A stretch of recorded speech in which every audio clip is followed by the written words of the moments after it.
My grandmother died when I was 22. She left me her house, a small place in the middle of nowhere, surrounded by trees and silence. I decided to stay there for the summer, clear it out, figure out what to keep. She was a quiet woman, private. I never really knew her that well, but I always felt like she was watching me, even as a kid, even when her back was turned.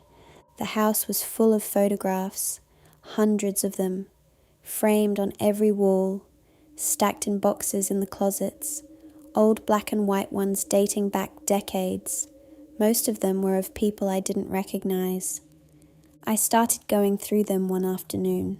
That's when I found it. A photo of me, asleep in my childhood bedroom. I was maybe 8 or 9 years old. I recognized the sheets, the glow in the dark stars on my ceiling, the little lamp on my nightstand that I kept on because I was afraid of the dark. I stared at it for a long time. My grandmother had never visited us when I was that age. We lived 4 states away. My parents had kept their distance from her. I never understood why. I never asked. I turned the photo over. On the back, in her handwriting, it said, "He doesn't know I'm there." I sat down. My hands were shaking. I went through more boxes. I found more photos of me, dozens of them, at every age, in my bedroom, in the school cafeteria, in the back seat of my parents' car, always sleeping, always unaware. The most recent one was dated 3 weeks before she died. I was in my college dorm room, asleep at my desk. I had never told her where I went to school.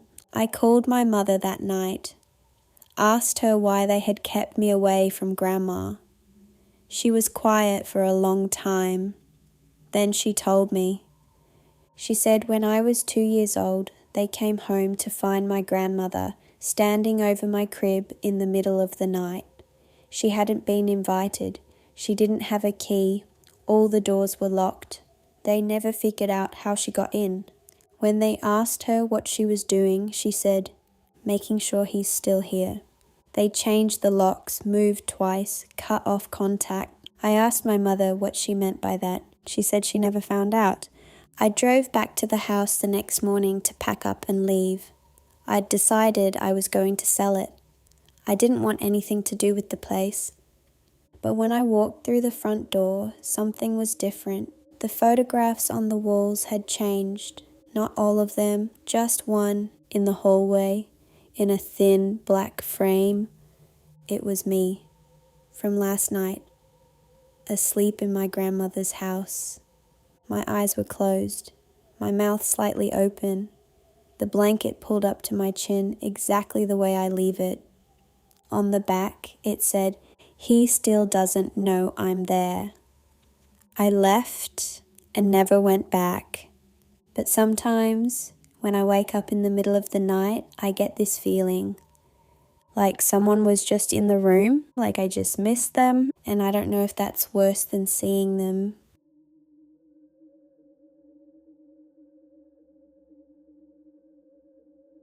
I moved into my apartment in October, 3rd floor, end of the hall. I liked it because it was quiet, no one above me, one neighbor to the left and an empty unit to the right. The landlord told me it had been vacant for 8 months, said the last tenant moved out suddenly, didn't ask for his deposit back, just left. I didn't think much of it. First night I slept fine, second night too, but on the 3rd night I heard it. Footsteps coming from the unit next door, slow, deliberate, like someone pacing back and forth. I figured maybe the landlord was showing the place. I rolled over and went back to sleep. But it happened again the next night, and the night after that, always at the same time, 1:47 a.m. I started waking up right before it started, like my body already knew. I knocked on the wall once, jokingly, just a single knock. There was a long pause, then 2 knocks back. I told myself it was the pipes. A few weeks in, I bumped into my landlord in the lobby. I mentioned the noise from the empty unit. He frowned, told me no one had been in there. that he hadn't even unlocked the door since the last tenant left. I laughed it off, said it was probably just the building settling. That night, I pressed my ear to the shared wall. The pacing stopped, and then, very quietly, I heard breathing. Right on the other side, inches from my face. I jerked back. I called the landlord. He said he'd come check in the morning. I didn't sleep at all that night. Just sat with my back against the far wall, watching that door like something was going to come through it. Morning came. Landlord showed up with a key. We walked down the hall together.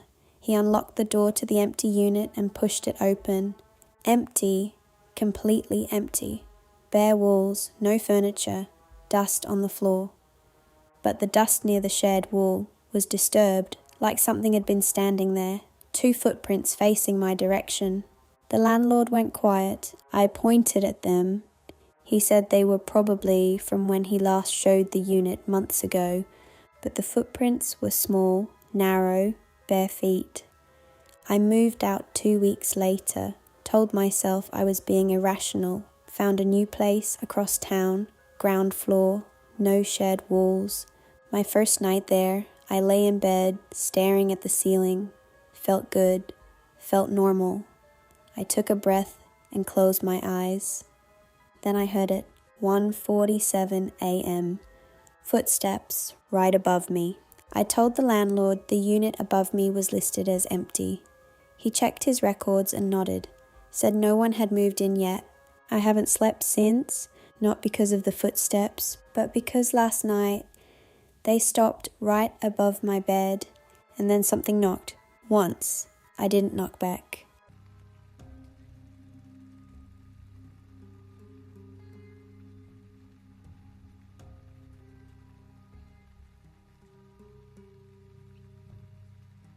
I lost my brother in a car accident 3 years ago. It was sudden, no warning, 1 phone call and everything changed. I kept his number in my phone. I know how that sounds. I just couldn't delete it. It felt like the last small piece of him I had left. His name still sitting there in my contacts. I never called it. I just needed it to exist. About 6 months after he died, I got a voicemail from his number. I almost dropped my phone. I told myself it was a mistake. Someone had been given his number after the account lapsed. It happens. I pressed play. It was static at first, then breathing, slow and uneven, and then his voice. Quiet, like he was trying not to be heard by someone else in the room. He said my name. Then he said, "Don't come to the house tonight." That was it. I sat there for 20 minutes, not moving. Then I called the number back. It rang 4 times and went to a generic voicemail, not his voice, just an automated message. I told myself someone was messing with me, that someone had cloned his number or spoofed it. I'd heard that was possible. I went down every rational road I could find. But I hadn't told anyone I was planning to go to our childhood home that night. I hadn't mentioned it to a single person. I had just decided that afternoon, quietly, alone in my apartment, that I was finally ready to go back and help my parents sort through his room. I went anyway. I don't know why. Maybe I needed to prove to myself I wasn't afraid. I got there around 8 p.m. My parents weren't home. They'd gone out to dinner, said they'd be back later. I let myself in with my old key. His room was exactly the way he left it. I stood in the doorway for a while, just breathing. Then I walked in and sat on the edge of his bed. That's when I noticed the window. It was open, just slightly, and there were marks on the outside sill, like someone had been trying to get in, scratches in the paint, fresh ones. I called my parents. My dad said they hadn't opened that window, said it had been painted shut for years. I heard something then, from inside the closet. I didn't open it. I walked out of that room, out of that house, and I sat in my car in the driveway with the doors locked until my parents got home. My dad checked the closet, empty. We called the police. They looked around, found nothing, said it was probably just an animal that had gotten in through the window. I drove home, tried to sleep, couldn't. At 2 a.m., my phone lit up. Another voicemail. From his number, I pressed play. Same breathing, longer this time. Then his voice again, slower than before. He said, "I told you not to come." Then, after a long pause, "He saw you." I've never played it for anyone else. I've never gone back to that house, and I never deleted his number. But I blocked it. 2 days later, the block lifted on its own. I don't know how that's possible. I haven't gotten another voicemail. But every night, around 2 a.m., I see the notification, missed call, from him. I never pick up. I'm terrified of what I'd hear if I did.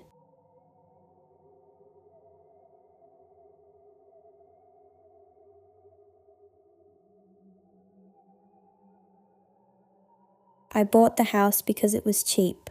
That's the truth. No romantic reason, no fresh start, no childhood dream. I was 31 years old, tired of renting, and the listing said 3 bedrooms, 2 bathrooms, half an acre of land, and a price that made my realtor raise her eyebrows. She asked me if I wanted to know why it was priced that way. I said no. I should have said yes. The house sat at the end of a long gravel driveway, surrounded by old oak trees that blocked most of the sunlight. Even on a bright afternoon, the place felt like it existed in its own shadow. The previous owners had left in a hurry. I could tell because there were still things inside. A coat on a hook by the front door, dishes in the drying rack, a child's drawing stuck to the refrigerator with a magnet that said, "World's Best Dad." I asked the realtor about the family. She said they relocated. I asked where. She changed the subject. I moved in on a Saturday, spent the first day unpacking boxes and convincing myself the house had good bones. The floors were solid, the windows were new, the kitchen had been renovated recently. It was a good house. I kept saying that out loud to myself like I needed to hear it.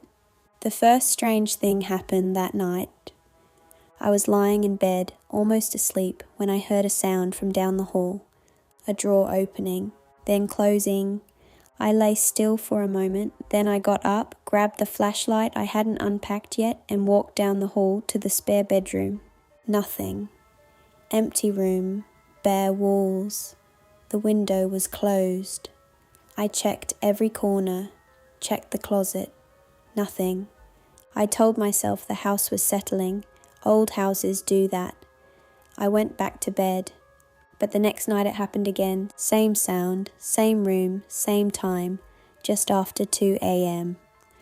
This time I lay there and listened. The drawer opened slowly. There was a pause, like someone was looking through it. Then it closed. Then silence. I got up again, walked down the hall, opened the door. There was a dresser in the room that I hadn't noticed before. I stood there for a long time, trying to remember if it had been there the night before. I couldn't remember. I pulled the top drawer open. Inside there was a single photograph, face down. I picked it up and turned it over. It was a picture of the house, taken from outside, from the tree line, at night. Every window was dark except one. The bedroom window, my bedroom window, and there was a figure standing in it. I told myself it was the previous owner, or someone they knew. It had nothing to do with me. I was new here. I set the photo down on the windowsill and went back to bed. In the morning, the photo was gone. I searched the entire room. It wasn't there. I started keeping a journal after that, writing down everything that happened and the exact time it happened, not because I'm superstitious, but because I needed to feel like I had some kind of control over what was going on. Week 2, the television turned on by itself, 3 a.m. I came downstairs and it was on, tuned to a channel that was just static. I turned it off, went back upstairs. By the time I reached the top of the stairs, it was back on. I unplugged it, Week 3, I started finding doors open that I had closed, not just unlocked, open, wide open, the basement door especially. I had a habit of keeping it shut because the stairs were steep and the light switch was at the bottom. Every morning I'd come downstairs and it would be standing open, wide open, like an invitation. I never went down there at night. During the day, I did, twice, just to prove I could. It was a normal basement, storage shelves, a water heater, a washer and dryer the previous family had left behind, concrete floors, low ceiling, a single bulb on a pull chain. The second time I went down, I noticed something on the far wall. Pencil marks, like you'd make to measure a child's height.